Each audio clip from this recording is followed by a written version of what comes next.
Hey, what's going on, everybody? We appreciate you guys stopping through on the bi-weekly event we do here. We're super excited about this episode. I'm really anxious. I kind of just jumped in right before really going live. We have a ton of things to do on our to-do list, but all of that had to be put on hold just to make sure that we give our guest this week 150% attention. I have a lot of questions, especially about like Forge coins and how that's going. They're approaching it from a different perspective as far as with the ball python business as well as the community. Every time you see them online, they're supporting everyone that's involved, and I'm very interested to kind of pick their brains on their perspectives on how they see the market right now and the projections for possibly the future, along with their projects.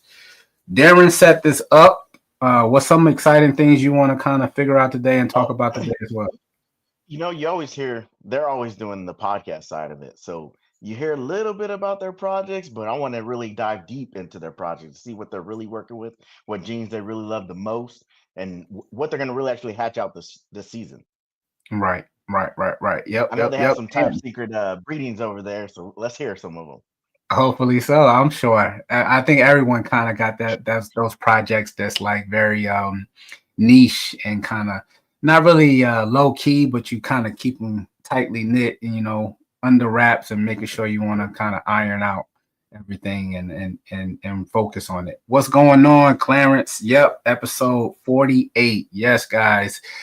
Four more episodes, and that'll be our 2-year mark, consistently rocking along. So I'm excited about that. Yeah, It's been a while, yeah, man.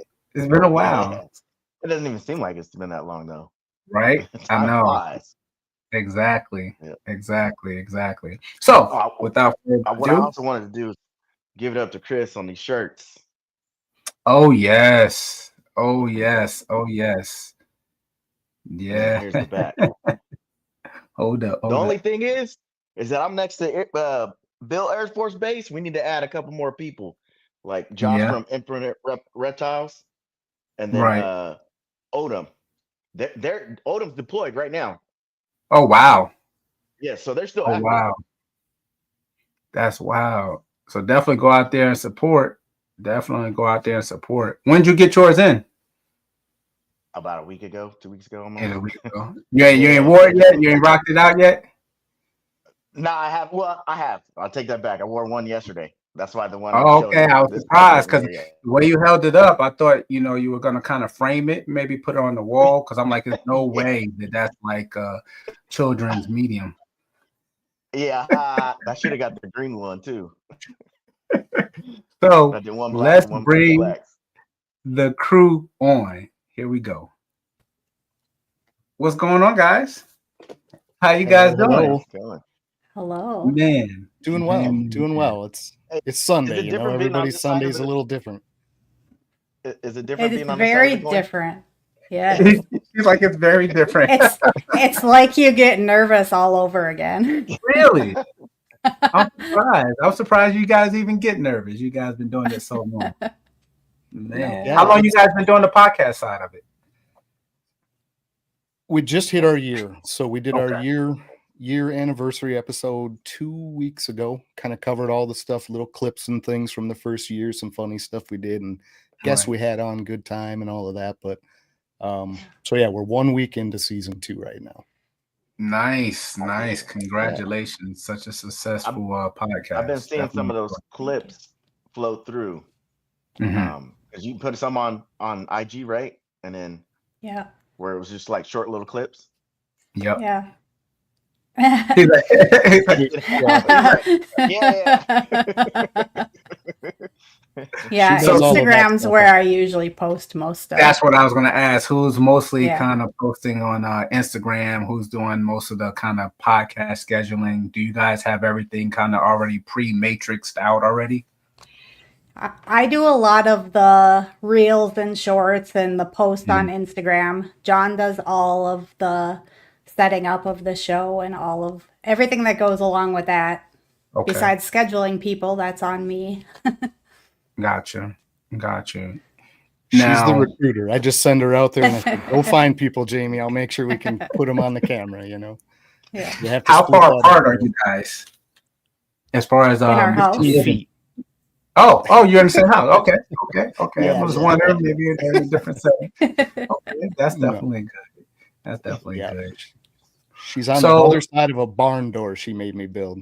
I had to build one to put between us so that it felt separate. She couldn't hear me jabbering and vice versa, you know. So Oh yeah. 15 feet. Oh yeah. Literally, Feedback. The feedback. You probably get a little Oh, bit. Yeah.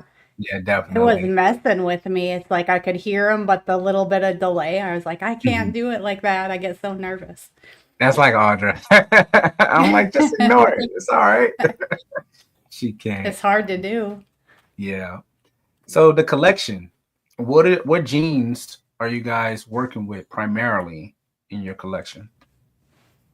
So that it's kind of a long, weird story on that because I think we started like a lot of people. 2019 was our first real attempt at getting animals to pair. And that was basically just my curiosity on Right. what is this going to look like. I knew nothing about ball pythons, genetics, none of that. My son brought a pied home, and my first thought, like, this would be so cool to get babies. You know, I didn't watch anything. I hadn't looked into it at all. It was my first thought. Like, I want Right. to have, you know, for this, let's get some babies out of this to be so cool. So then I start down the YouTube hole, right? Well, it's COVID, and it's a lot different perspective back in COVID as to what you bought and why. That shifted a lot for us. So we started out with a really wide base. And I say that Right.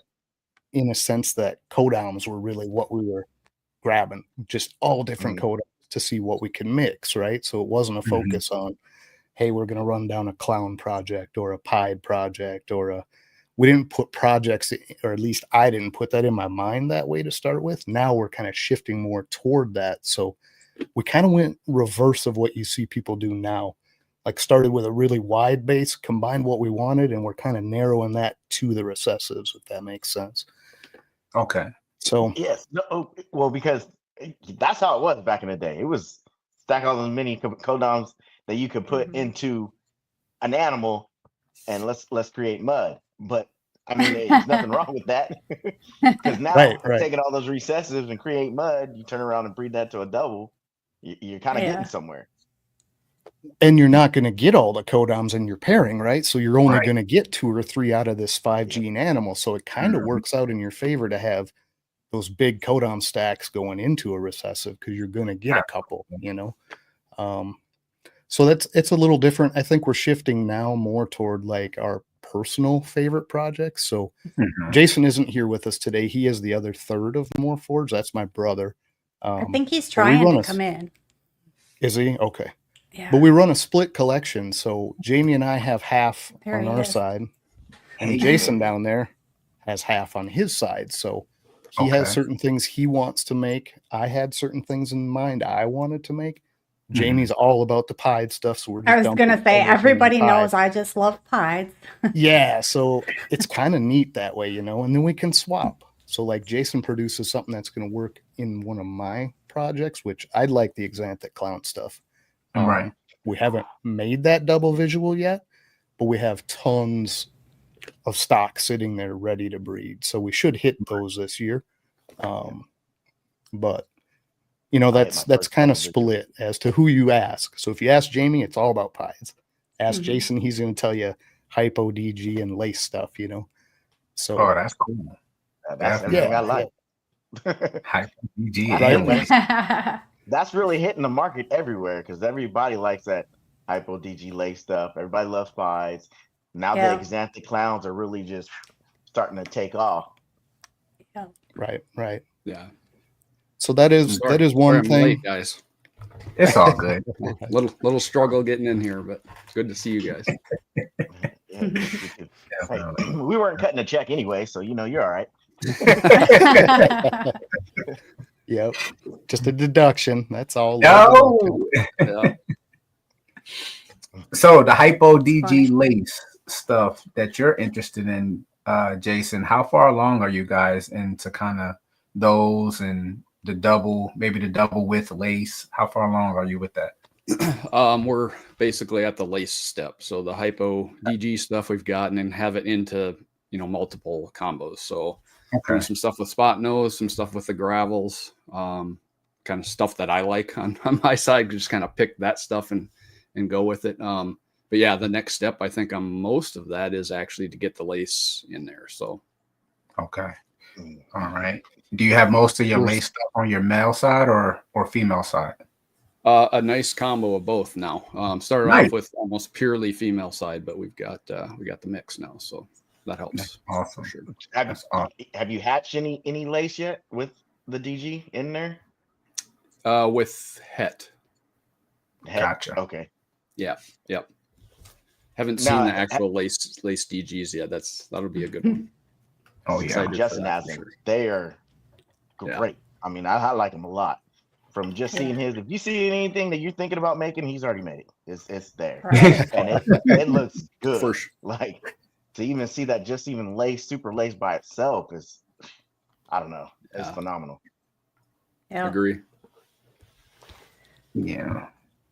Red stripe. Are you having a little bit of trouble like ideaing the lace out of it? Because I know it takes a little bit of time to see them grow up and get brighter. Yeah.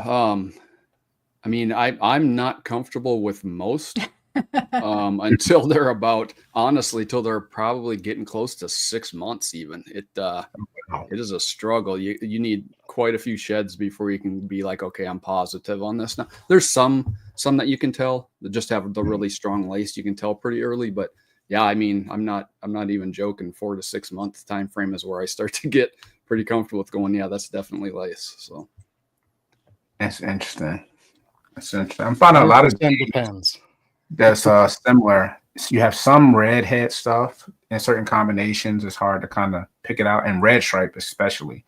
So I agree with you on the lace. We have a little bit of lace here.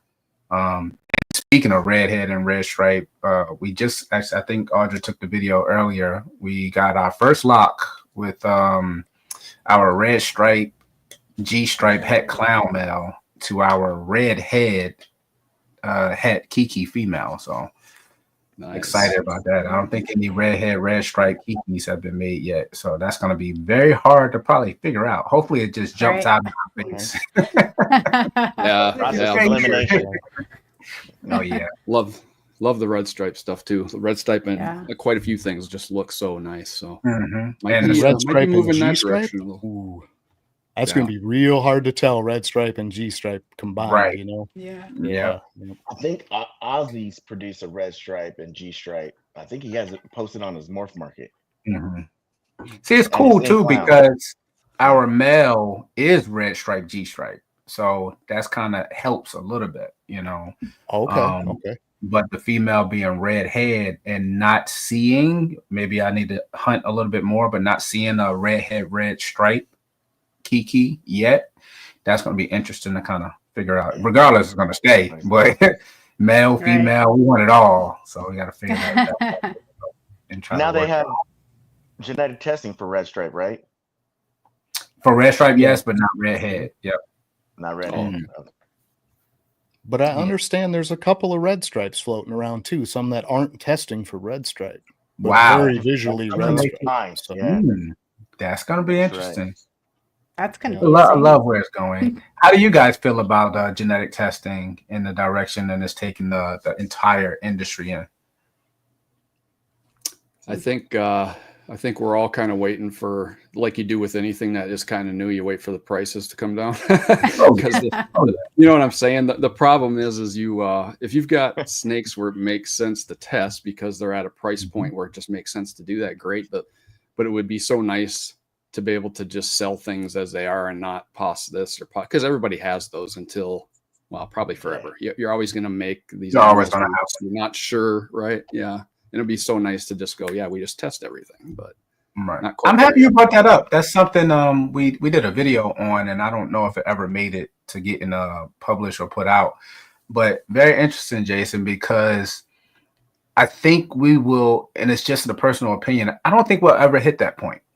And the only reason I say we probably won't, and it's only an opinion, is because even if tests were $20, it's like, okay, cool. Let me test it. You're still probably not going to test everything, even in like the current market now, because of Mhm.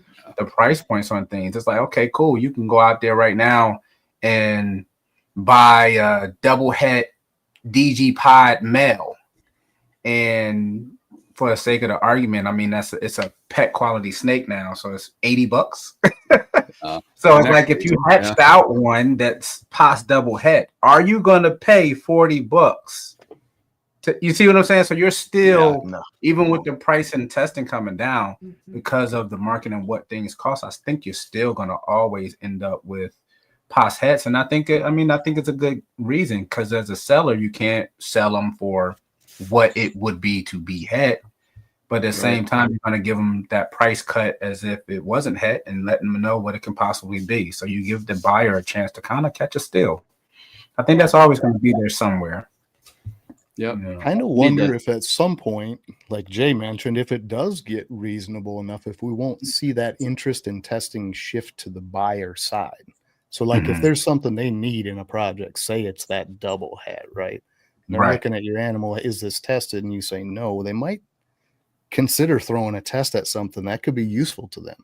Might be worth. We've had that happen. Not buy an animal, you know what I mean? We've definitely had that happen where a customer hits us up and wants us to send a shed in to RGI, and we're like, okay, cool. And they pay for the shed testing. It goes in, it comes back, let's say negative.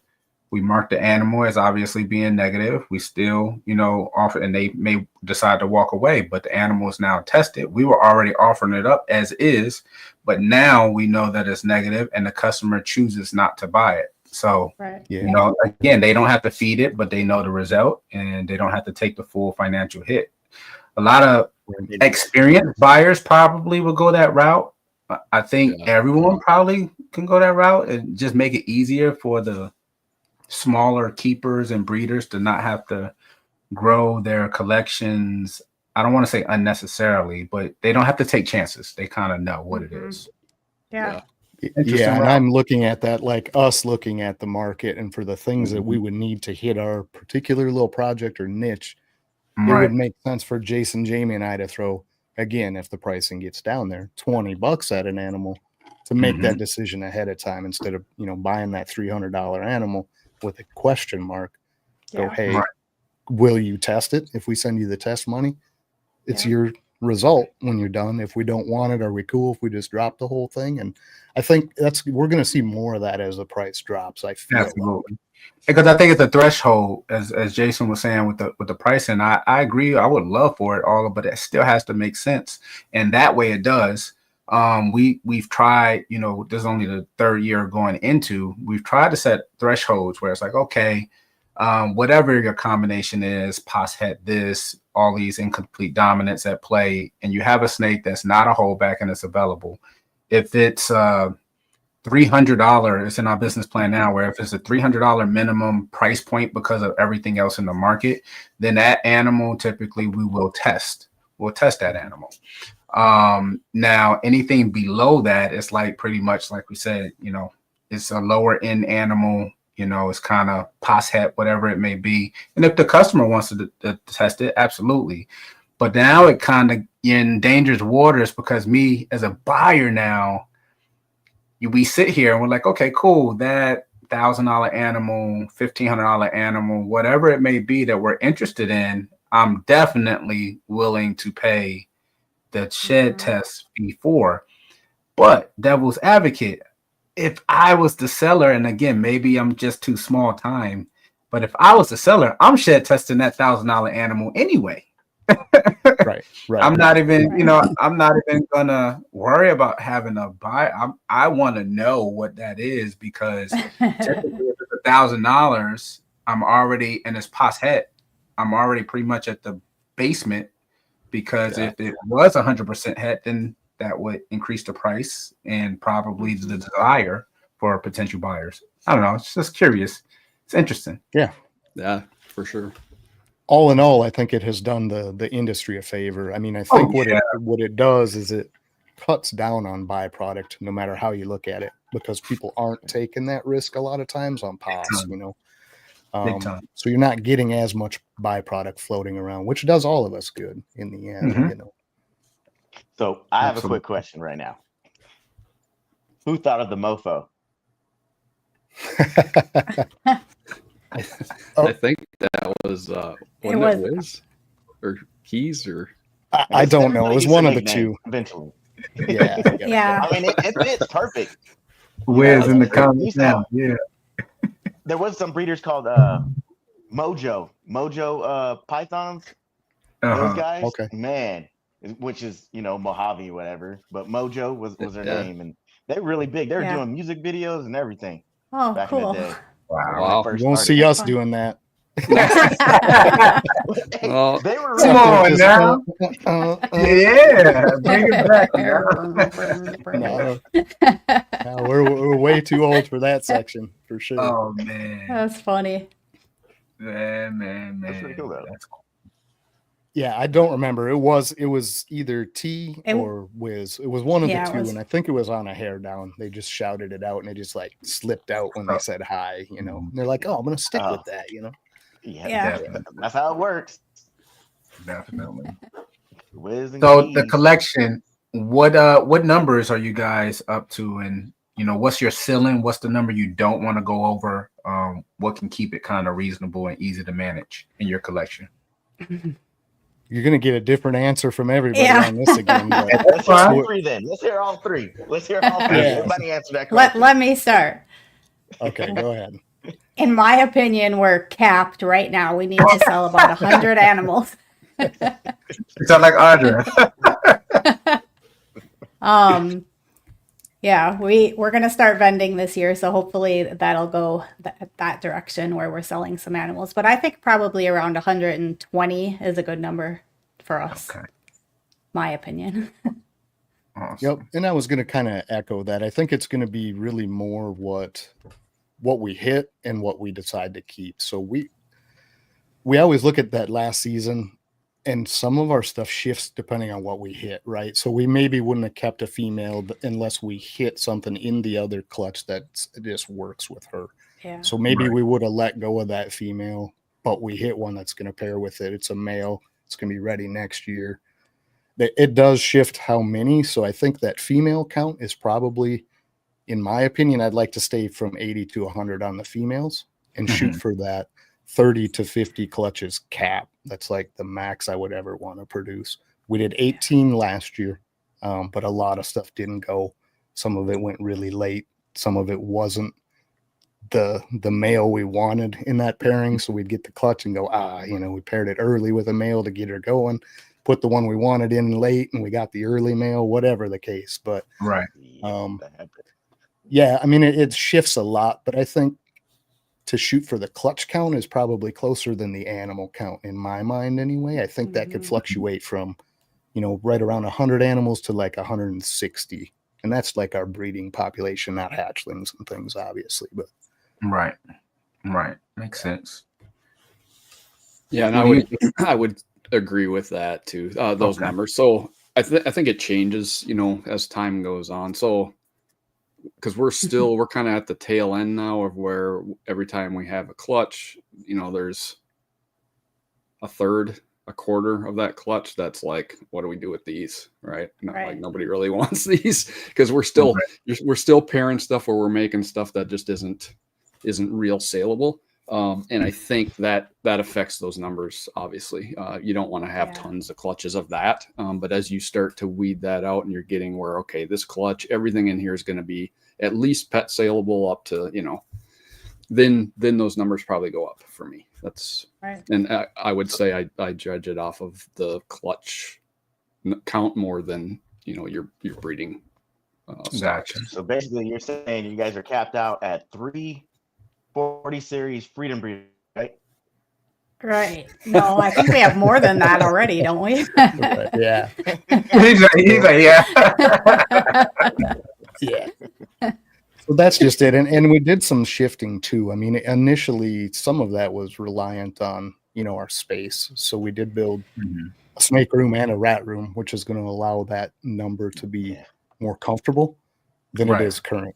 So we're in pretty tight quarters. So Jamie and I's snake room It's in the basement of our house. It's good size. It's what, 12 by 26. I mean, it's very Oh, wow. good size. Yeah, that is really good. That's bigger than my room. And I mean, it's it's not bad, but you got 159 incubator and geckos, and you got racks in there, and you're cleaning junk. I mean, it's all kind of in one space. It feels Right. cramped, but It's a lot more spacious than what Jay's working with right now. I'll tell you what, at some point I'm gonna have to actually get like some video of you guys would be like, okay, you're done. We're gonna build you something, we're moving your stuff.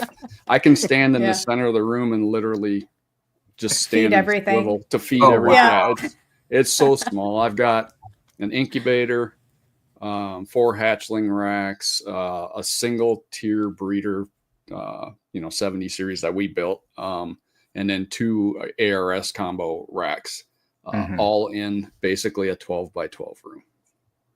Oh, wow. So it's tight. Yeah. Spin around and feed, tornado Really style. It's really slinging tight. rats. It's really tight. 12 by 12. So you guys, Jamie and John's, is like double that then. Yeah. There's 26. Yeah. Oh yeah. At least. Yeah. Oh, wow. Wow. It's cramped. Lovely. I can't wait to get the snake room done. We're getting close, but It's all the pieds, guys. That's why ours is. All the Oh, pieds. come on. It's Jamie's No. fault, man. Oh, listen. Well, there we is already getting know. to be quite the list of pies. What's your pies favorite pie, Jamie? expand fast. It changes all the time. It used to be banana pies, but now I'm really liking the orange dream, the high OD pies. Okay. I love that bright orange color. So, Awesome. Yeah. and I would love to have an xanthic pied, like a homemade one. Homemade. We have some, but not anything we hatched yet. Right. Yep. Gotcha. So Where are you going with the xanthic stuff? The xanthic project. that was the one we kept under wraps for so long, but we found out we're kind of talking with 2 other people that are kind of going down the same road, but they're like offsuit of what we're doing. So Okay. I bought an xanthic lace way back. Well, excuse me, a lace het xanthic back in 21. Yeah. 21, I want to say, but they weren't gonna pursue that project. Maybe it was 22. I don't remember. Jamie might know better, but Yeah. I think it was 20. Yeah. 22. yeah, initially in my brain, I'm like, I never see anything, and obviously you see hypo and you see DG go into xanthic, but I don't see people work lace in xanthic. So that sounded amazing to me right out of the gate. That was something I wanted to do right from the start. So we paired that stuff up. We do have some. We've got some visual lace xanthic stuff. And now we're going into the white lace xanthic, which we should have this year, hopefully. But we've got a lot of double het lace xanthic clown stuff. So that's hitting that white lace. I think it's probably going to look even better than the DG. Yeah. I don't know if it's going to add a little bit more yellow to it, because seeing the DG, the white lace clown versus the DG clown, I would go the white lace any day. Yeah. I want to see how it's going to look in that combo.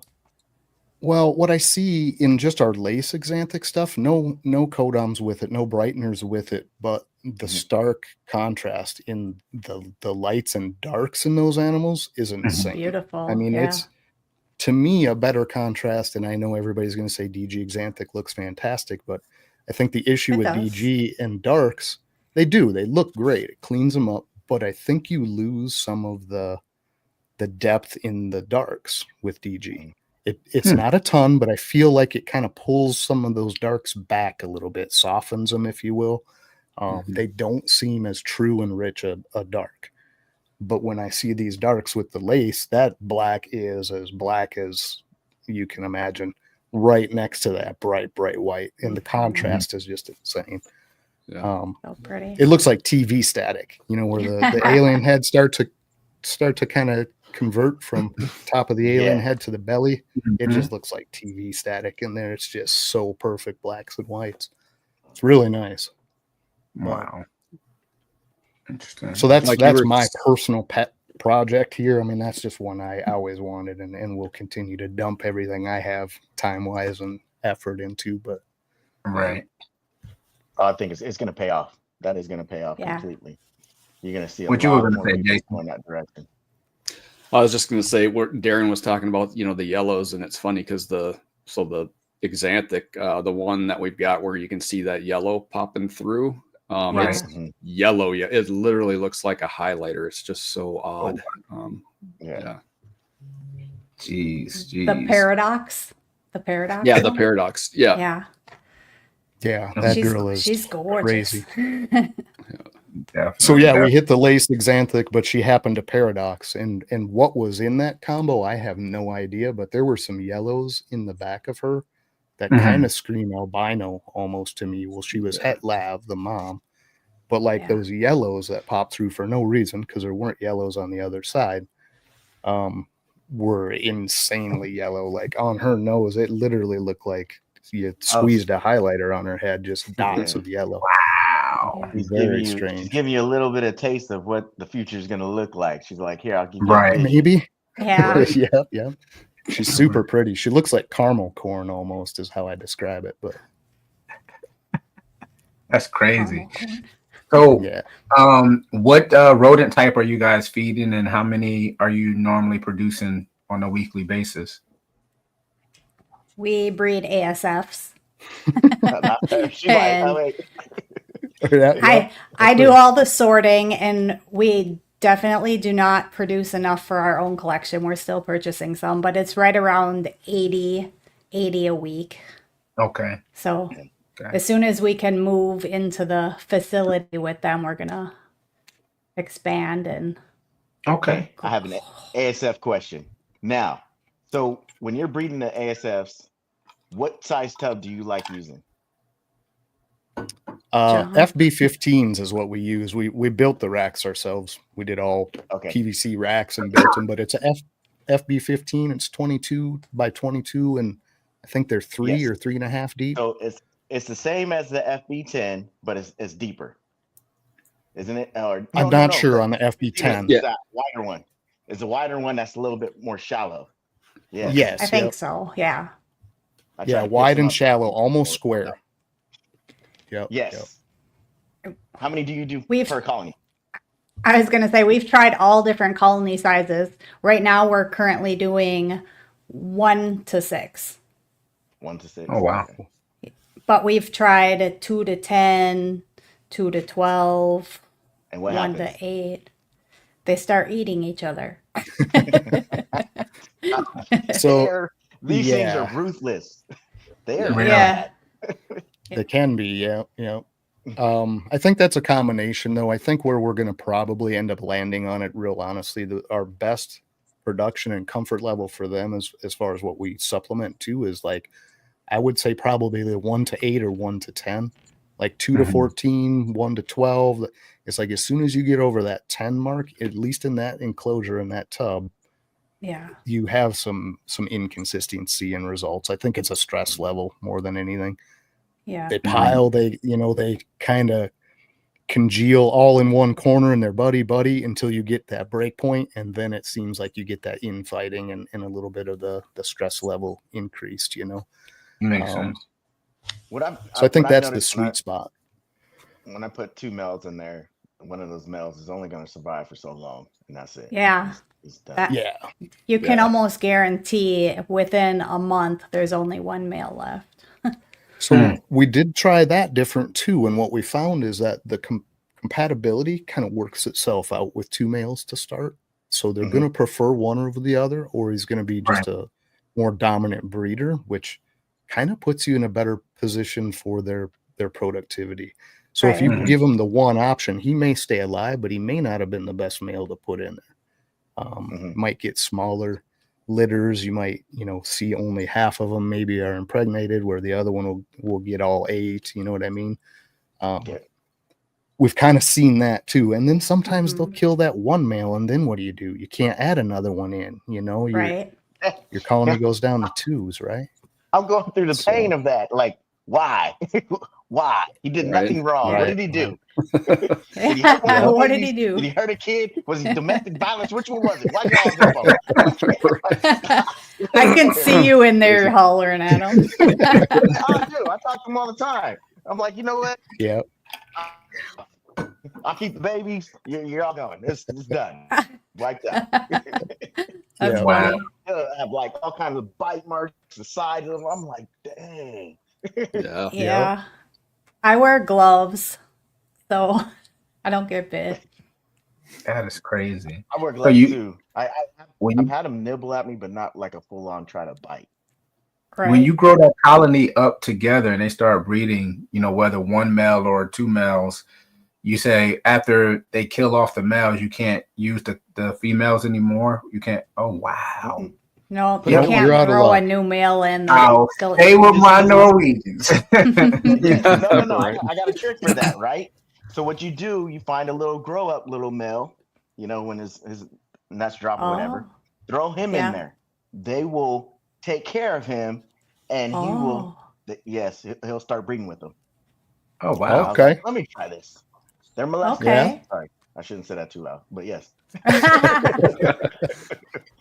That's actually a good idea. We have one colony right now that we could probably try that with. Put a little male Yeah. in there, and Yeah. watch him grow up, and he'll breed to them. Yep.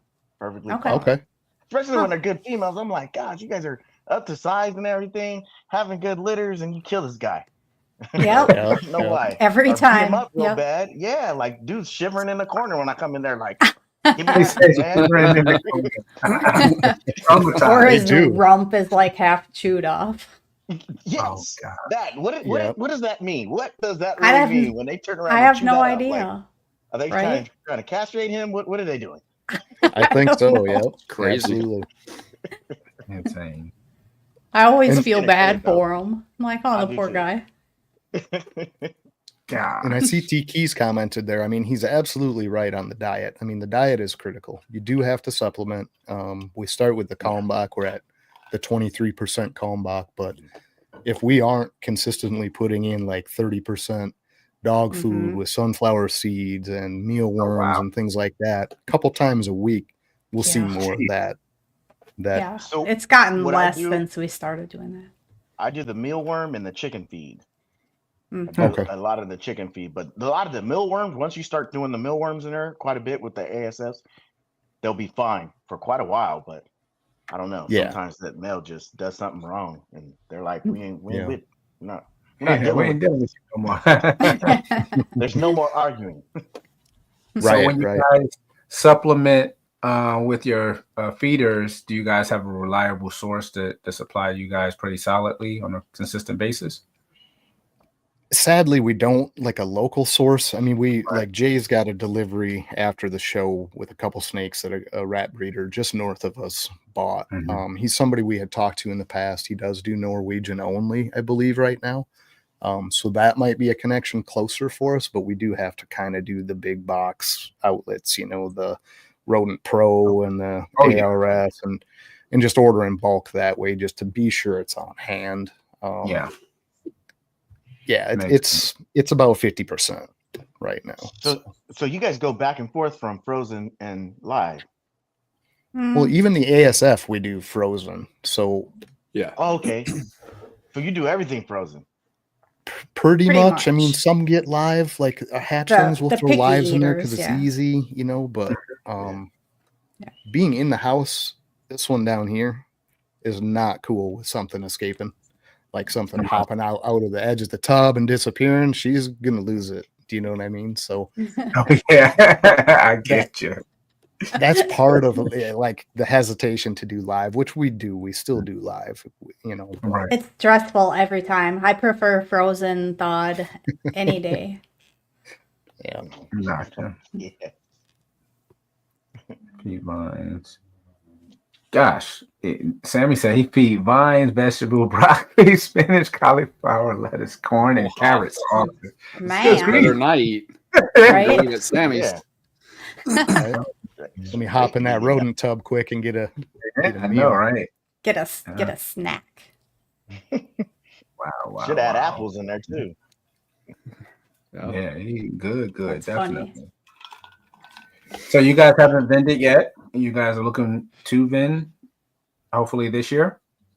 Yep. Okay. Yep. set up for a show right now in May. May. We have one late April we could hit. That's another close one. But these are cold-blooded expos. Okay. Minneapolis, St. Paul area. So we might do a couple of those this year. The one we're signed up for is a smaller one. That's the Exotic Pet Fair that kind of runs around the country, all over different states. I've kind of looked up their schedule, but happens to land in a smaller town kind of close to us. So we're going to do that one. Jumped on with Jason at Basement Pythons, reached out to us and he said, "Hey, you guys interested in doing Schaumburg this year?" So we're going to jump in with that. And not bring a ton. I mean, we'll bring our tablecloth and a banner, a couple displays, and run down there with a few animals. But they were nice enough. They've got an end cap on that one, and we're going to kind of sit on one side of that and do our thing there with them, have a good time. But it's going to be interesting. You guys don't do Morph Market much? We do. Yep. Yeah. What's your For a availability? couple of years. How many snakes do you have available? Boy, not much listed now. We go in batches, so yeah. Isn't it right around 10 right now?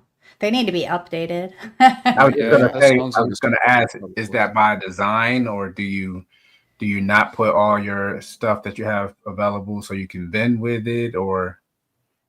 Definitely a little of both.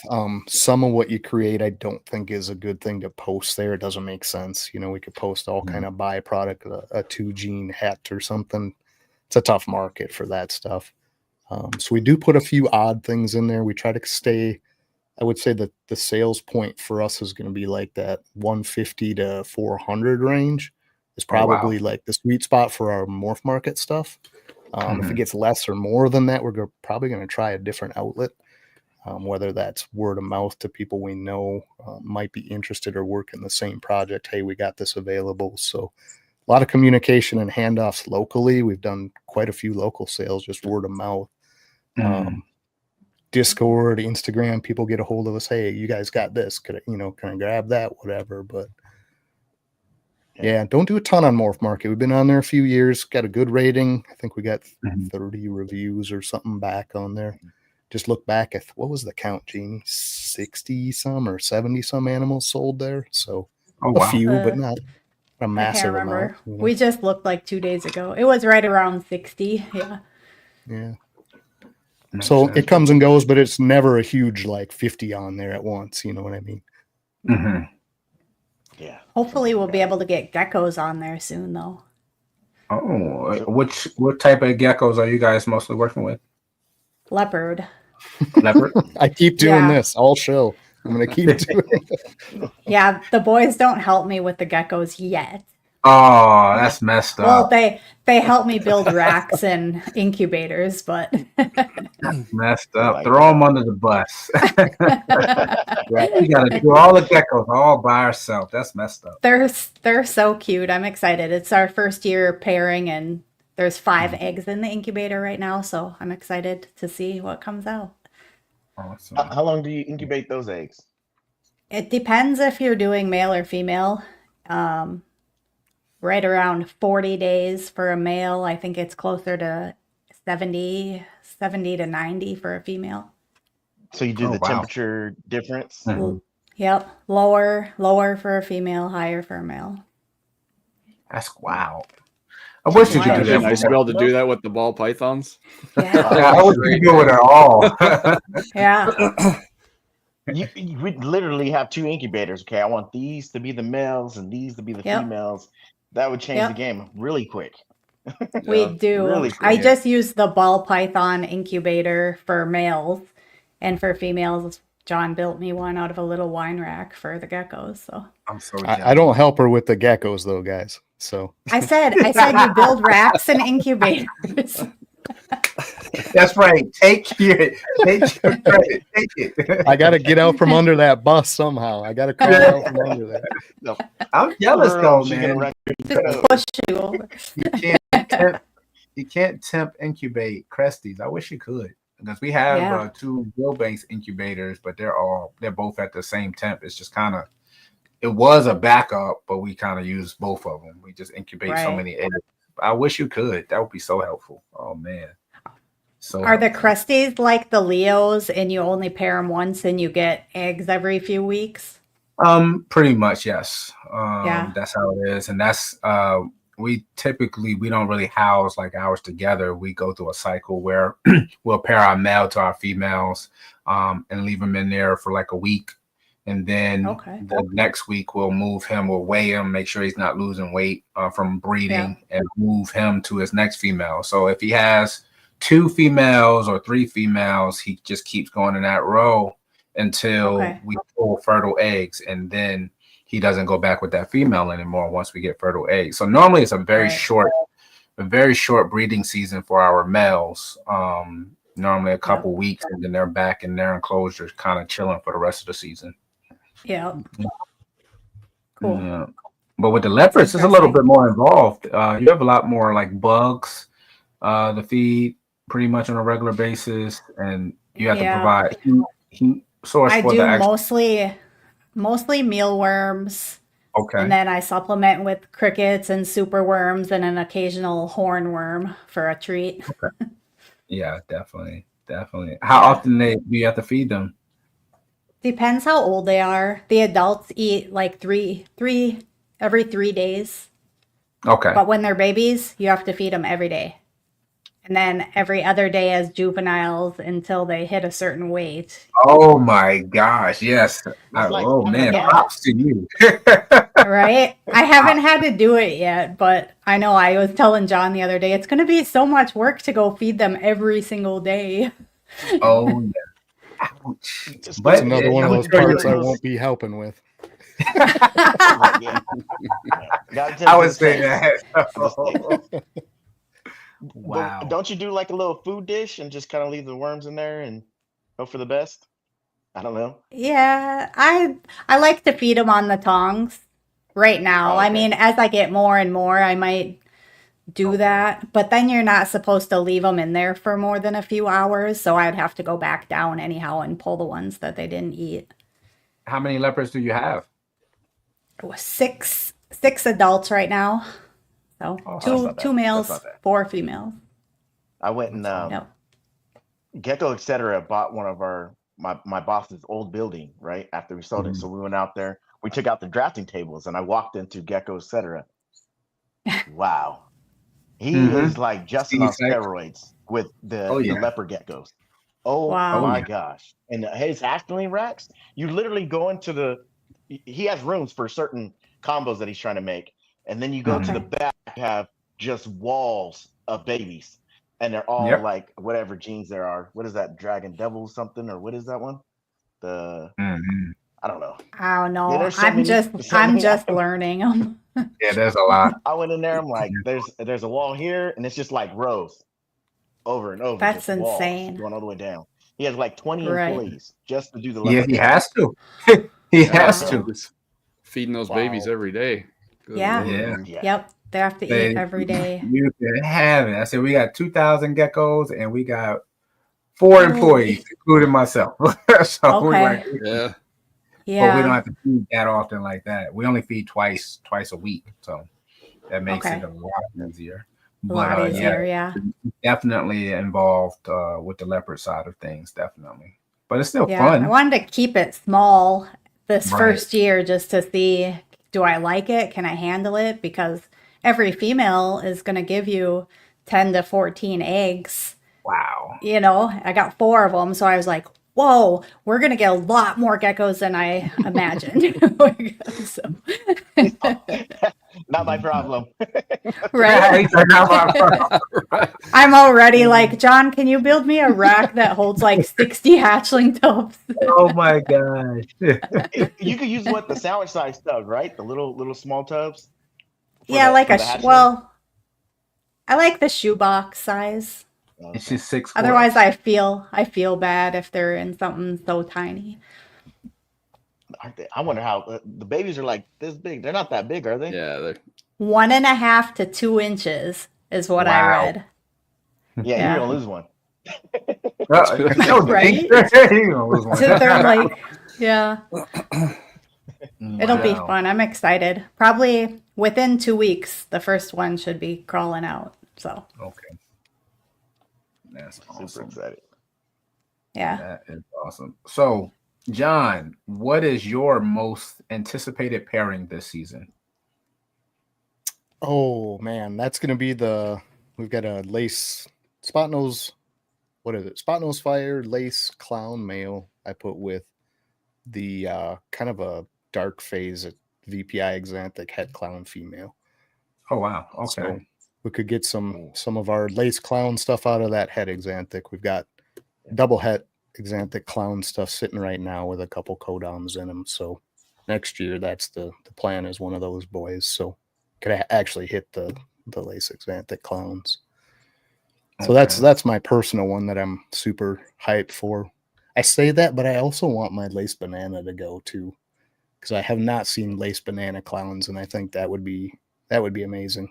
So Yeah. Those should be pretty bright. They should like. Right. I would take hope the- so. Yeah. Yeah. I'll That see would how be that turns beautiful. out. Yeah. And Jamie, what will be your pairing this year? She's like, ah. Pied, Exanthic. Exanthic. Exanthic pied. That's what I would like to try for. Yeah.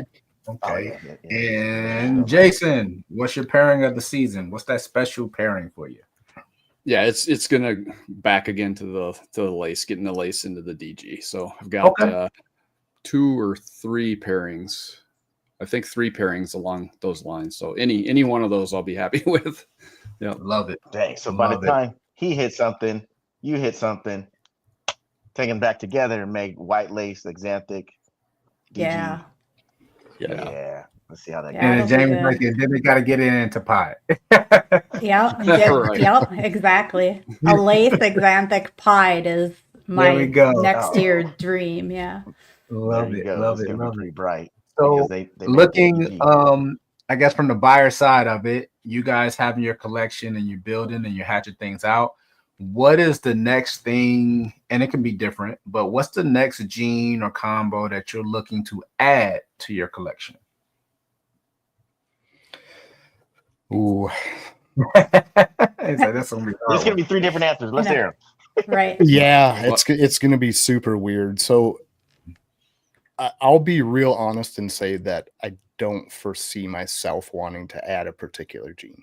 I really do want to like get what we have currently active and in those pairings.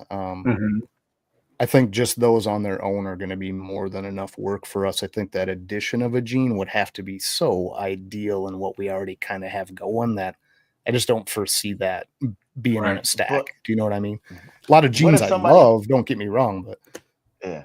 What if somebody had that right gene and it's het for everything you're working with?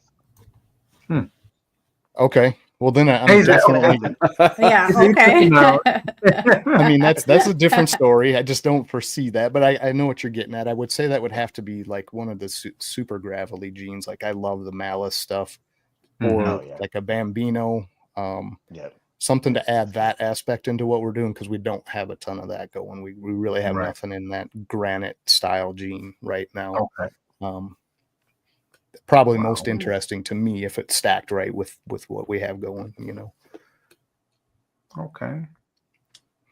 I don't do the breeding plans, the boys do. They just know that I like pied stuff, so they make sure that gets in there. But I really like the Chris Hernan Scrambler, the orange stuff. So if I had to add something, I would say that would be a good one.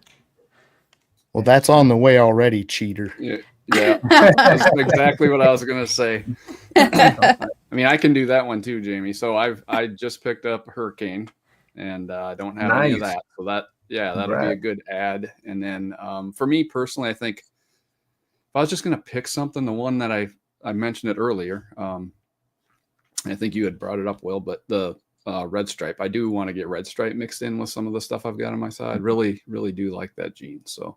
Yeah. And we have some of it, right? It's just whose side is it on? Like, you know, some of the stuff we don't cross at all. It just kind of stays on our sides. But yeah, the red stripe and Hurricane, I think, are the 2. Okay. Nice. Okay, so you got three different genes, right? You just said that. I want to hear this.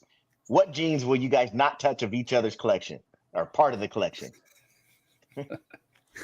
I don't think there are any. Yeah. No, nothing off the board. I think No. what happens is like it'll have a priority to someone, like Right. especially in the female side. Like males, no issue at all. I mean, we swap stuff back and forth in between the different projects all the time. But I think that the Yeah. more critical thing is that female, that if it's in Jason's project, he's going to get to pick which male goes with that kind of a deal. But it wouldn't hurt any of our feelings either way, you know. But if I got like a loaded mail that Jason wants to put in some of his stuff, it's over there in 15 minutes. You know what I mean? It's not no contention that way, or you know, hoarding a project per se. But, yeah. Okay. And being in this joint venture, how would you advise anyone watching that wants to start their family side of the business, or even a relationship where they want to go into business together? How do you guys deal with the revenue stream of the byproduct of what you sell, and how do you bring that back into the business, and how does it kind of get divvied out into the homes? So that's super complex right issue now. there. Yeah. Right? I'm like, boys. Yeah. So go ahead, That's Jay. pretty- Yeah, that's a I was long going to say it's answer though. Yeah, there's a lot of things. So some of that we don't even deal with yet, but Right. I mean, it's super good question. Because we don't have much. I mean, all of our money that we're making off of any of the snake related business is all going back into it right now. So there's nothing going in anybody's bank account. So that makes that pretty easy. Probably more of a issue, or not an issue, but where you need to have communication is on the spending. Like, Yes. you know, what are we agreeing that we're spending money on, kind of deal. So I would say super important. The most important thing with any relationship, much less this, communication. I mean, that is key for sure. And it's probably not a popular question, so I'm sorry if I hurt anyone's feelings, but it's come up to us, so I guess I'll ask you guys too. You guys are a family, and that's what I love about you guys. But the same concept, again, anyone watching us and trying to learn from us, you have two brothers that are in business together, doing their thing. And then you have one brother with his lady, his wife, that's involved in that. So let's say you're going to go and make a business purchase. It's still in the early stages. Is the purchase divvied up amongst two parties or three parties?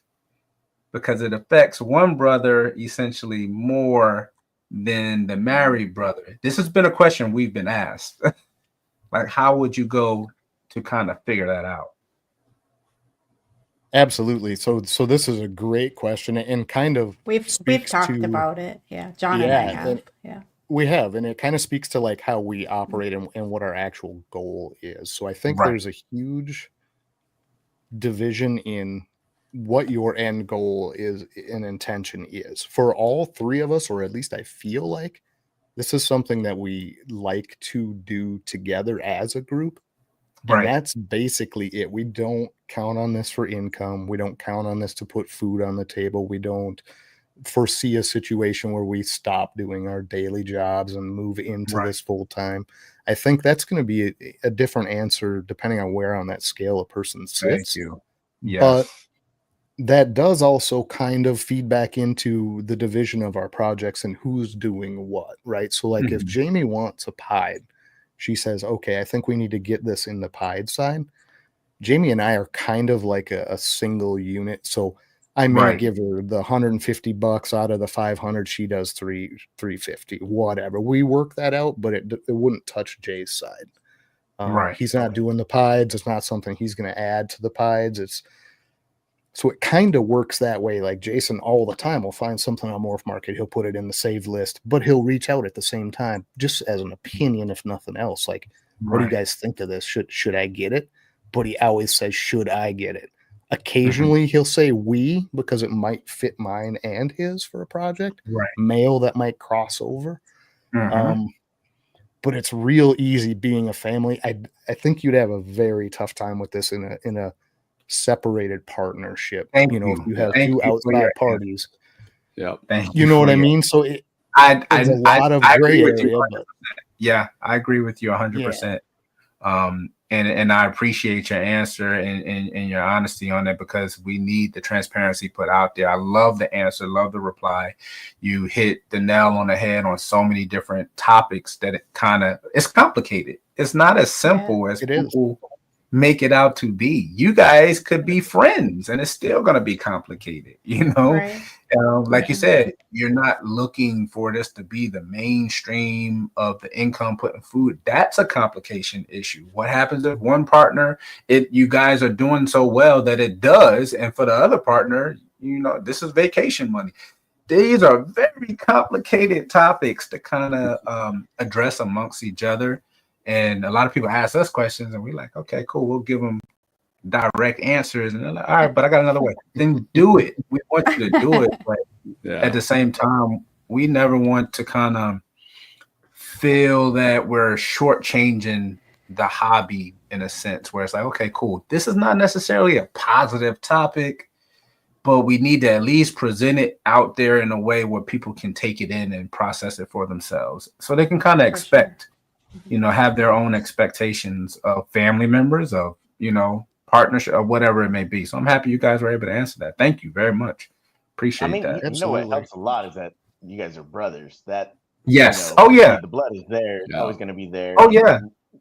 Most likely money's not going to come in between you guys. I mean, it's deeper than that. I mean, you guys behind the scenes off camera, I mean, I'm overstepping a little bit. You guys could get in a knockdown, fallout argument, but you guys are still brothers. It's still different amongst tight friends. It really is. Yeah. Very, very different. For sure. And I do think that's different family to family. So you touched on that a little bit and said, hey, we could get into, but we really don't ever have that either. And it'd be a different situation, I think, if our prior relationship were different. So the nice part about going into something like this with Jason is years of contracting, doing construction work together. We had construction companies together. We know what that looks like. We've had that experience. We've had those trade-offs to where when things got difficult and difficult decisions were made, they were made correctly for both of us. And we don't have that fear going in that all of a sudden that's going to happen differently now. We have that background. Have that whole history. I just was talking with someone about the same topic. Funny enough, he was trying to ask, like, how do you get, your significant other to be interested in this passion we all share? She doesn't show any interest and he wants to take it serious. I said, that's hard because we don't know. We only know this. This is all we know of you, the face value, the first impression. Yeah. We don't know if you had 100 other hobbies that you kind of picked up, spent money in, and put it down to the side. These people know you. Therefore, they may feel that, you are one of them, what do they call it? Jack of all trades and the ace of none. They know that this is just hot for this moment. Why are they going to support you on it? So a lot of time your loved ones know you better than total strangers. Absolutely. Sure. All right. So it would not be something I would recommend outside of that scenario. I guess is what I'm getting at. Because I think that is kind of doomed for problems. So you better have that before you even consider it, at least in my opinion. And the big thing again is have that history and that 100% for sure. This is how it's going to be worked out before it comes up. Definitely. When we're pretty good too about kind of setting the threshold. Like there's money limits to where if we're going to spend this much money on an animal, we're going to talk about it and we're going to decide, is this a smart way to go? Is it going to help us, move things forward, or should we rethink this and maybe hold that money for something else? So we're pretty good about that. The same amount of money may buy a rack. We don't really talk about that. We need them. That's kind of a no-brainer. But the animal decisions, we talk about that quite a bit. Right. Definitely. You guys want to talk geckos? No.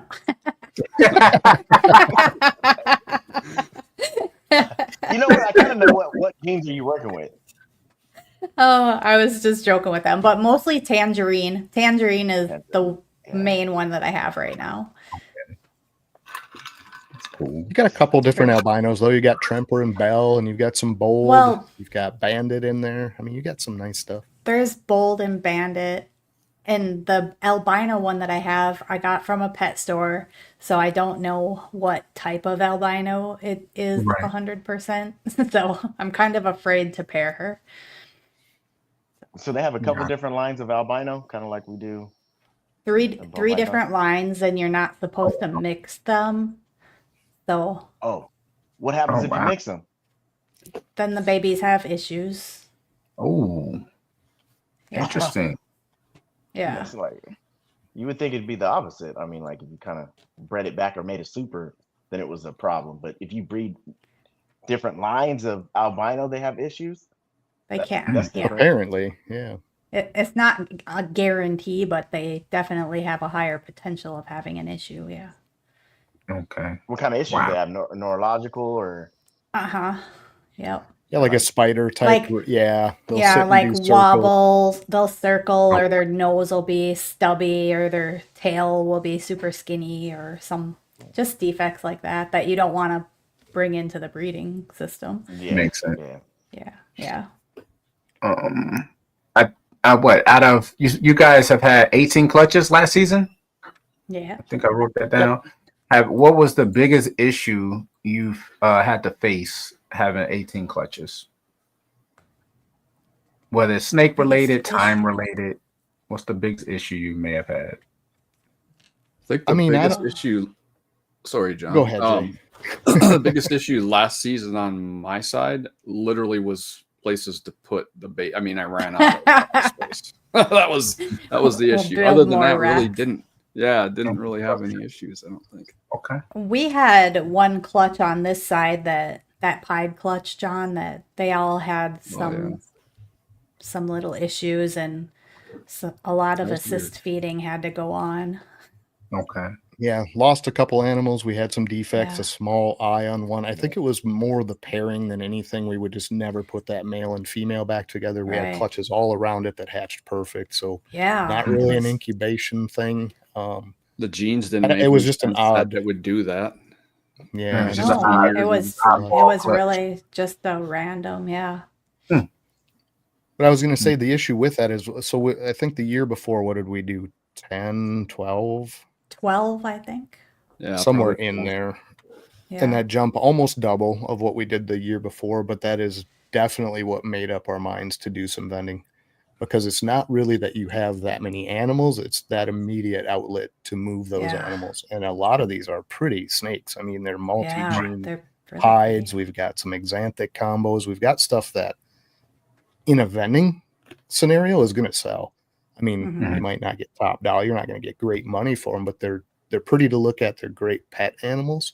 Yeah. Mhm. But again, we talked about, like, do you put that on Morph Market? Not really. I mean, it isn't something we want to get out there in quantity in a situation like Morph Market, but to take those vending with you, to meet people, shake their hand, get that side of your presence going, it's ideal, but we didn't have that in place. So to me, that was like the biggest hurdle with that number of clutches last year, is we weren't in that vending circle yet. Had we been, I think it would have just been a piece of cake, but it kind of made us step out there and decide we have to do this at some point. We've got to do 3 or 4 shows a year for that reason, you know. Yeah, because for 3 years we were like, nah, we're not going to vend. And then we're like, yeah, we need to vend. Yeah. So just off the top of your head, some of the notable maybe mentions of some of the lesser desirable things. What's a 2-gene combo that you kind of didn't really seem too excited about? even simple clowns, you know, we had several clowns in one batch that were, pastel Enchi clown. Then we had just a single clown. We had stuff that, again, you're going to probably sell at a show on the lower end. They look fantastic. People like them. They're pretty as babies, but there's no market for that stuff out there. Obviously, we're trying to hit the lace clowns. We're trying to hit, you know, some of these other combos in there, and the genes didn't carry through. So it's still your byproduct. Banana stuff. We had a couple really pretty bananas that are heck clown. 3 genes in there, you know, but what do you do with that? I mean, it doesn't do us any good down the road, because we can, you know, up that gene count and produce the same thing or better with Absolutely. another pairing. But yeah, Yeah. it just, but that stuff What were the sells, jeans you know? that were in that? There was 3 jeans and then it was a hat. Yeah, And and the banana. banana. So we had Enchi, pastel Enchi. What was the third gene in that one clutch, Jamie? Are you talking like moon and Yeah, it was Moon's the moon. clutch? Moon. One went to Jesus at Rising Serpents, Rising Sun Serpents. wasn't that a pied clutch? No, that was Was a that- het clown. So Was it was that 23 or Enchi. 20? That was 23, yeah. It was- 2023. It's hard to remember because I is. do 2 different pairings on that banana side, and I don't remember which ones were the het clowns. I think it was the pastel Enchi They're OD. I don't Mhm. know. They weren't the OD ones. But they were they were like a 3 gene banana het clown. Pastel, Gotcha. banana, You- Enchi, het clowns. What I've done with some of my hats that have like 2 or 3 jeans in them, I'll put them up there. I'll put them on auction sometimes, because if they don't Yeah. go, but any of those clowns, most likely they're probably a person that's on Morph Market. They're number 1, number 2. So then I'll upsell. I was like, hey, I have a visual clown that will go good with Mhm. that. And then, you might sell it for Right. 100, $125, Right. but it's a male and it's gone. I just Right. recently Right. did that with I sold a spot nose pinstripe het clown female. She's possible yellow belly, but he bought it, $165. Nice. Turned around, sold him the male. And he was like, hey, he was ecstatic, so Yeah. Yeah.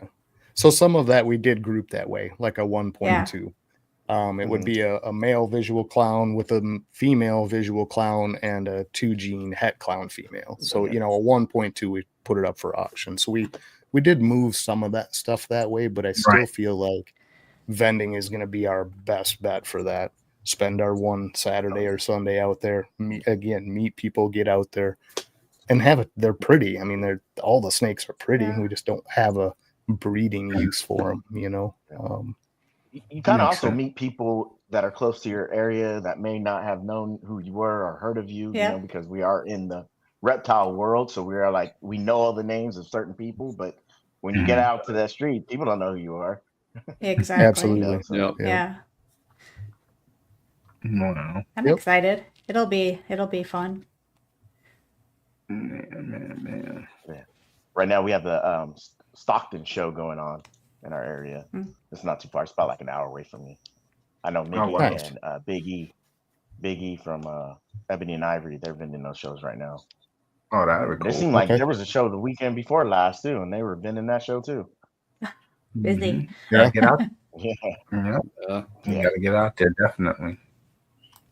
And I've heard vending has picked up for people. I mean, we've gotten reports back that people will bring 50 snakes and sell 30 of them. Again, Yeah. all kind of on that pet side, but still, Right. if you're able to move those animals, why not? Do whatever you got to do to move it. We haven't vended with them yet. I hope we have success when we've been with them, but I don't know. That's tough. To me, I'm more such a direct to consumer type person. If vending first is gonna bring that animal to its new home faster, then do it that way. But me knowing me, I mean, whenever they're available, I'm taking pictures. I'm doing all the extra stuff. I just want to get it out there, get it be seen, and hopefully can entice the next owner as fast as possible. That's kind of yielded a lot of success that way.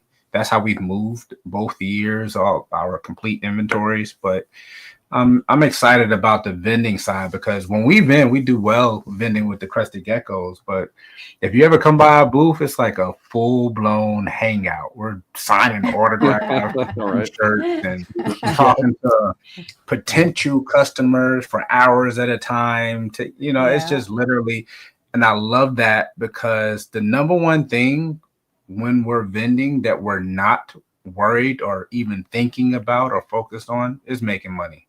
We're literally there, let everybody look at what we're working with and hanging out because we're so focused during the week trying to figure out the making money side of it to make the show the fun part. So I think that's just a funner way for us to approach it, but different things work and are successful for different people. So you just got to keep all of it open. Yeah. Well, we got to see that 100% in Daytona. We wandered back to your corner booth, and I don't remember, were you in room 1 or 2? But you were like, we're in room 2. We're in room 1 this year, but we were in room 2 last year and room 1 the year prior. Yep. Yeah, we kind of cruised through there, and we finally got to you guys. I think you were in the far back corner. Yeah, there had to be 20, 30 people. Just, were like, just oh, a crowd. Exactly. Like, come on. We would have told you, come on. We I love talked you to would have Audra for sure, a minute. Yeah. Yeah. I talked to Audra for a minute. Yeah. Yeah, you did. You caught her on the other end of the table. Yeah. That's much fun. And like you guys said too, you think that's the fun part, like after the show when you're meeting and greeting at the hangouts and going to dinner and there's 20 people eating and you're networking, like the total show out of everything is like, it's so much, it's overwhelming, and it's like, it's a lot of the time, especially the big shows, it's like you're getting to do this once or twice a year in this region, and it's just like, man, the connections you make, the bonds you make, it's long lasting. I mean, me and Darren met for the first time at Tinley, right? Was it Tinley or Georgia? We met for the first time. He flew out, we drove out, and we met for the first time there after talking for 2 years at the time. So, it was 2 years. crazy. Like the end of 2019 going into 2020. Right. So it's like some of them bonds you make, it's just amazing. You just get out there, regardless of the show. We love doing the shows, but we also like attending the shows too. So we're going to try to attend more shows this year. Super excited about it. Super excited. They're fun, especially going out to eat and everything. Have a grand old time. Oh yeah, it's funny because a lot of times I meet these guys that are in California, out of state at shows. It's like, we don't even live that far. I mean, like, you left the state to meet them. That's crazy. Yeah, that's crazy. It is pretty KG, nuts. I met in Tinley. KG's in California. He's funny. Right? It'd be fun to meet KG. Oh, yeah. You guys haven't met him in person yet? No. Oh man, he's hilarious. Talked with him on the show, had him on as a guest. I mean, we know him and we've interacted, but not in person. I'm waiting for that NBA forward. I'm gonna meet that. Oh yeah, oh yeah, definitely. Wow. So, what's the next step for Morph Forge, and how? And can you explain Forge coins? Explain that to us, how that works. Yeah. Forge coin. Go, John. I think you explain it really well. Yeah. Yeah, I think I have a delay too, so I feel like I talk over people, and I apologize if that's happening. But it's okay. Yeah, Forge coin is, I don't know. I don't remember even how I kind of came up with it. It just kind of hit me that we do all of this interactive stuff with the community. You were in the shower, if I remember right. I mean, possibly. Just in there. You come out of the shower. I had an idea. No, I mean, I don't know how, but yeah, so the thing is like, we have this, right? We have this interaction. We have giveaways. We have auctions. We have special events on the show. We have ways to do things with just us. We could give away a shirt. We could give away a snake. But it didn't feel like that was enough community involvement, really. So what I thought we could do is get a generic currency, and that's really all it is. It's just $1 for $1. A coin is $1, but that could be spent with anyone that's willing to accept it. Now, I think that caused a little confusion in the beginning, because the hesitation, I could kind of tell people were like, well, I don't want to just take a $50 Forge coin loss on something I'm selling, but that isn't it at all. It's something we've banked, we've put in an account, we have it set aside. We're simply going to get in contact with that person that's accepting the coin and give them that differential. But the person getting the coin then gets a wide array of options. Like, hey, I can go to Dylan. I can go to, Vinny at Bone Daddy. I can get with Charlie and get a couple snakes tested and put $30 towards it. But why not do that? It's an expense to us either way, right? If we give away a $50 shirt or we give them 50 coin, either way, we're spending the $50, but let them pick what they want, Right. pick something you really and genuinely want and use, Mhm. and involve everybody else to be able to Mhm. accept that. And I don't know, it just felt like a good idea to me. I think it's been pretty well accepted. I do see that it's pretty sparsely used to this point. And there's some Right. people with some Forge coin banked up. I'm like, geez, you could have 3 t-shirts at this point. They're gonna do a run on the bank, man. Yeah, I don't know, if they have a goal in mind for it, and that's all fine. But I'd like to see it a little more active on the using it side. Mhm. There's That's been a just a shout couple, out to but people holding not it. a lot. Like, Yeah. spend it somewhere. Get it to these Right. other people in the community, because Yeah. use their services. That's what it's for. Makes Are sense. they being smart with it? Maybe waiting for that right animal, or Yeah, I don't know. I mean, I'm sure that's individual and probably some people, or they're waiting to hit that 50 mark to do a free test with Charlie or whatever it is. But oh yeah, Right. that's true Um, too. Yeah.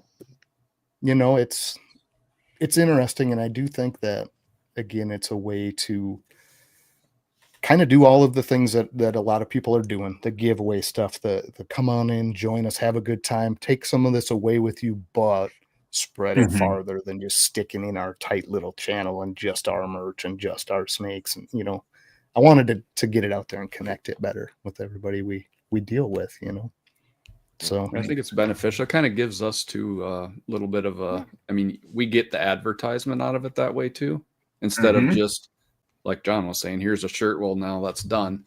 But with Forge Coin, anybody that's using it, anybody that's accepting it, it kind of is keeping our name out there, so we kind of reap that benefit.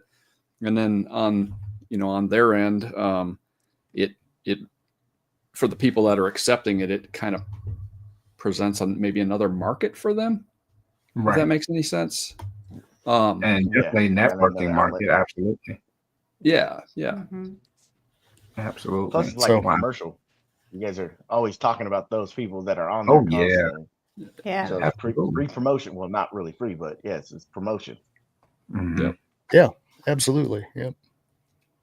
So I don't know. It was just an odd thought I hadn't seen done. It was something that made sense to me. I think, again, I'd like to see it a little more active. I'd like to see that grow and get used. But Yeah. that's going to kind of do that on its own terms and on its own speed. It's not something you can force or push. But Right. And that now, how does one acquire the Forge coin? Like, if there's someone that you haven't made contact with and they're looking to actually get into it, do they just contact you directly? Is it an Instagram contact, an email? How would they go about it? So the collection of Forge coin comes in a lot of different forms. A lot of times it is just a special episode on our show. We'll have a trivia night and we'll throw out, hey, first person in the audience to get the answer, you get 20 Forge coin. Every episode, Jamie has trivia at the end of the episode. If you stuck it through the whole episode and you answer it right, you get Forge coin. Nice. Is Forge coin something somebody could pay us like directly for? Sure. I mean, it wouldn't make any difference. It's dollar to dollar, but I don't see that being real beneficial if they're just going to spend the money somewhere else. The other side of it, we'd like to open up, and I think we're going to approach a couple of sponsors on this to see is are they willing to do Forge coin sponsorship for certain shows? Okay. Hey, do you want to throw 50 Forge coin at this show? End of the show, we'll announce it. We'll tell you, hey, first person to grab this gets, Charlie's 50 Forge coin for the day. So to grow the pot a little quicker that way. Yeah. But for the most part, yeah, it's kind of just a running total that they can pick up by participating in our audience in the chat, being there for the podcast. Kind of where it's limited to right now. When you guys do the trivias, you really have to listen and remember. What did he say? Sometimes I'm like, wait, because I try to get beforehand, and I'm wrong a lot of times. So I'm like, yeah, okay, forget it. There was one with Billy from Mutation Creation. The episode was going on, and Billy could talk, so he talks about so much stuff. If you miss something or tuned out just a second, when you go to answer that question, I'm like, I missed that part. Wait, what? Yep. That's funny. Wow. It always amazes me at how fast there's always somebody that they just know it. You know what I mean? And we've had a couple instances where Jamie will read it, and we'll watch the chat, and literally nobody's doing anything. And it's like nobody knows the answer to this. But for most of the time, it's like within a couple seconds, somebody pops up and answers. So, Yeah. I think some people are taking notes. Yeah, they're taking notes. I think so. Yeah. I'm going off of memory. I'm cleaning rats usually at that time. So It's yeah, fun. the It's fun, funny Alex. story behind that and taking notes is that's absolutely true. So the first probably 6 or 7 episodes we did, I had a friend in Texas that I did a lot of online gaming. He was part of the group that I would online game with, but he was also in sulcatas and redfoots and stuff. So he kind of had that reptile side to him too. K Diesel. And I don't know if anybody remembers that name popping through some of the chats, but he'd hit all the different shows. But he'd get with me on our gaming nights and he'd shoot over a picture. He'd take a snapshot of his phone from the episode before, and he's got every little note down there. But he won like 6 weeks in a row, and I'm like, okay, Oh man, wow. calm That's down crazy. on the floor, you know. yeah. And he ended up putting it back in the pool. He never spent it. But, He just wanted to yeah, win. he kept notes. He just wanted to win. Yeah. Oh, He yeah, literally competitive. kept notes. Yep. It's Yep. hilarious. But he's That's not funny. even into the reptiles, right? So No, Well, no, not not true. in the breeding sense, right? But he did Right. sulcatas, he did redfoots. I mean, he did a lot of like tortoises and stuff like that, just kind of Okay, as so a he keeper. But yeah, Yeah. it's that instinct of what you guys are kind of talking That's about, fun. anyways. Yeah. yeah, So we were talking briefly about it earlier, like the expansion. When should we expect the expansion? You're talking about the actual new facility. When you're looking to transition into doing that? New facility, hopefully about midsummer. Oh wow, soon. Okay. Yeah. So we started it's on it. built. Yeah. Yeah, we started on it last fall. So I mean, it's all up and it's dried in and it's heated. Still working on internal sheetrock, some little bit of wiring yet, floor covering, that kind of finishing Wow. stuff. And, What's the size of the new facility? it's so the rat area is 20. Let's see if I get this right. 26 by 24, and then the snake area. Yeah, the snake area will be primarily just my stuff, and that's 24 by 24. Yeah. So That's much better than what I got going on now. For Yeah. this. That's Yeah. huge. That's awesome. Yeah, the rat. Rodent. Yeah, the rat part will be super beneficial. Yeah. Well, it gets it out from under Jamie's nose, so she'll be super happy about that. Plus, it lets us expand, which we need to do. We very need badly, to. so. Yeah. Yeah. So produce how many more. acres do you have? I've got about 5 here. Okay. So there you nice. go. I had to hear that part because I was like, man, Yeah. that's a lot of room. That's a lot of room. You're 5. So how are you gonna do the ventilation for the rats? I think a programmed kind of high velocity, so set up on a timer, to just basically pull. So it's kind of cool. What we did is I need a garage. So half of the building is garage. So those 2 rooms are the back half, and then the garage is the full front half of the building, and it's all heated. So what I'll do is I'll pull air from the garage side, so at least I'm getting some semi-heated air, and I'll pull that in and I'll blow all the volume of the room out, and do that just at intervals throughout the day. Yeah. Okay. Nice. That's the Nice, biggest nice, thing is the ventilation for. Holy crap. Gotta have That's it for If you sure. see Justin's facility, he has on each side, he has 2 big fans, one on each end. One blows in and the other one blows out. Yep. They're huge fans. So you really don't smell anything. It's a nice cool breeze in there. So Yeah. Right. Yeah. The problem is in the winter, right? For us, it'd be like Right. pulling in 20 below zero air. So yeah, 'cause- pulling that air yeah, from the Yeah. garage is going to definitely be a huge benefit. Yeah. That'd be that hot. That whole- would definitely be an issue.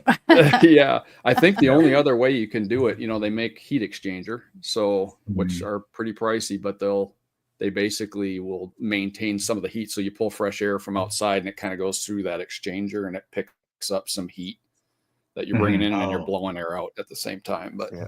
but they're pricey. This method really, other than the blowers, that should really be the only cost. We'll have to see.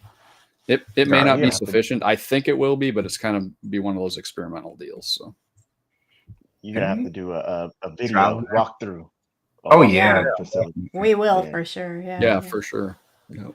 Definitely. Now, do you guys plan on doing any actual like longer form like videos, or just stick to the podcast side of things?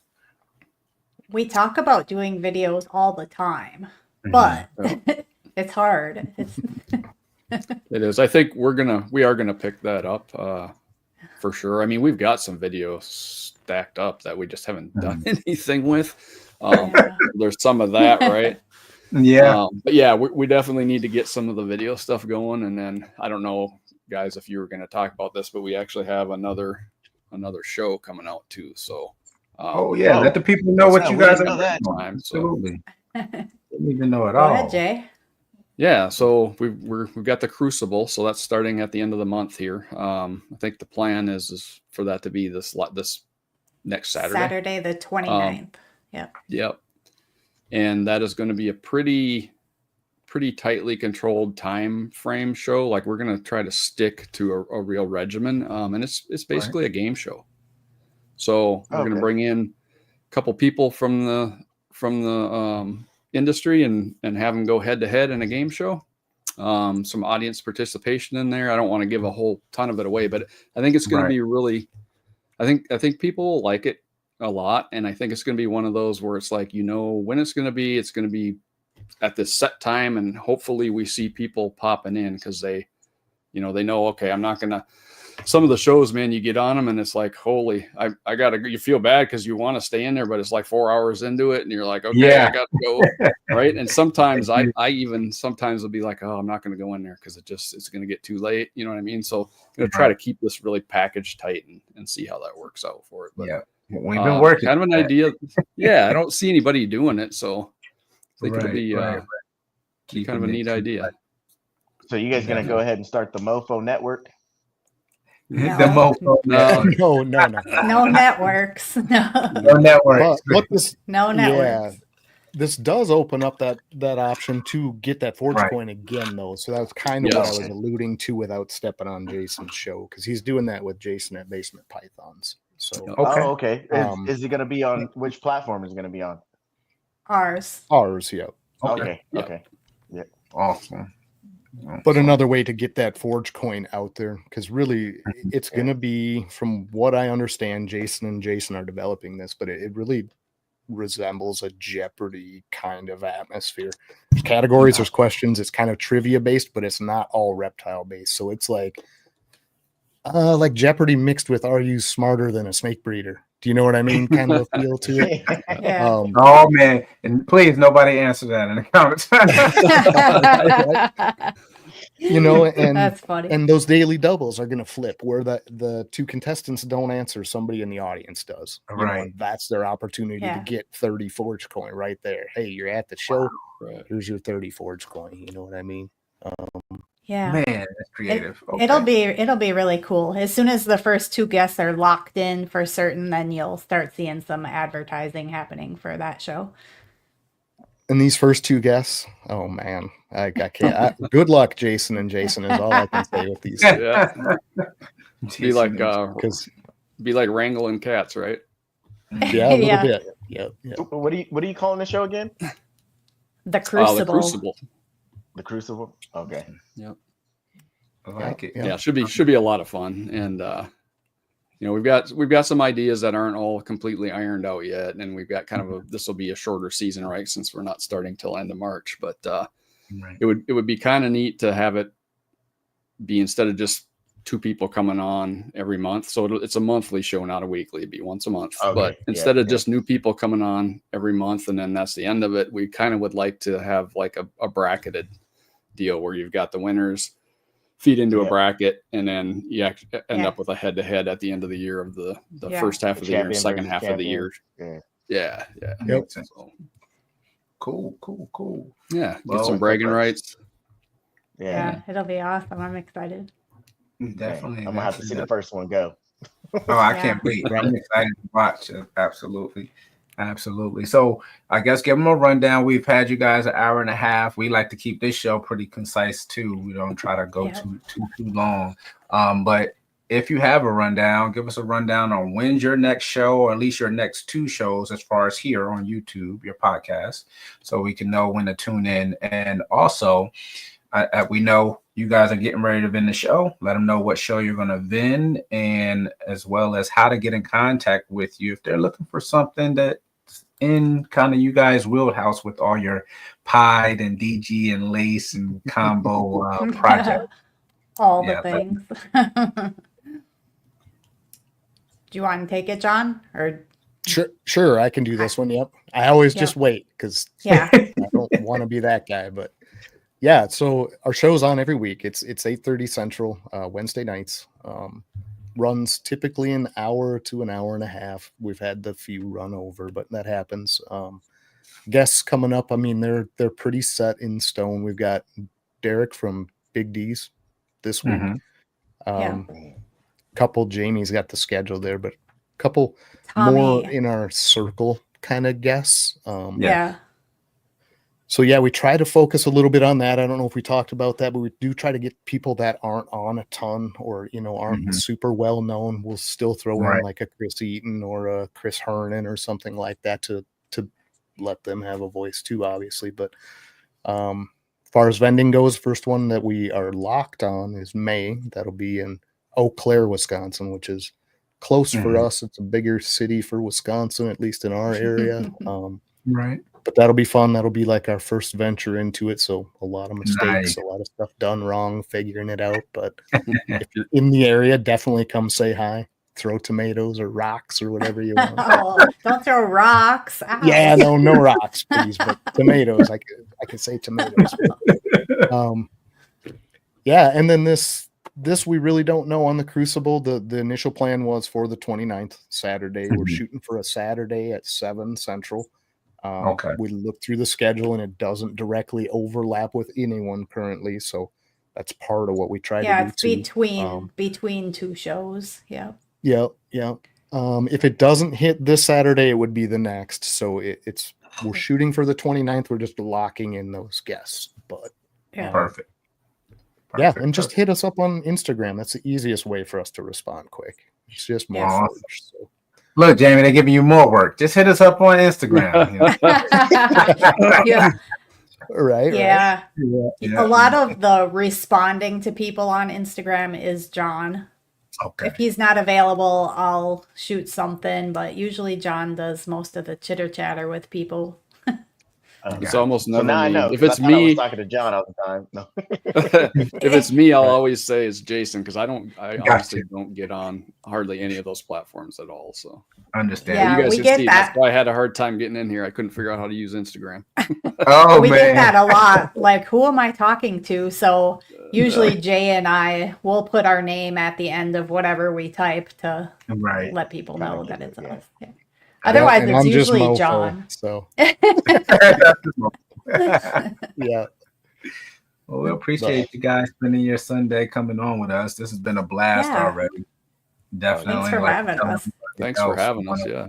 Definitely reflect on this season coming up and see what you guys hit. See if you were successful on some of these projects you're shooting for. Yeah. And if not, what's the gameplay to move forward? I think that's very important. I think that's one thing that we always, as ball python breeders, bank on, which has always been weird to me. These crazy, crazy odds where we got like triple head with 4 codoms to triple head, and somehow we are locked in and believing we're about to hit the all gener. Oh yeah. So I tell people all the time, I say, we fail at these odds way more than we're gonna be successful, but how we're gonna so definitely I've taken gravel to gravel and hit 1 super gravel. Like that's good. Same. So have we. There, Yep. But we thank you guys so much for coming through. Thank everybody who sat and watched or listened on that side of things. We really appreciate you guys. And we're going to be back on again in another 2 weeks, coming to you with another episode of You Got Some Balls. Later. Appreciate you guys. Thank you. Peace. Peace.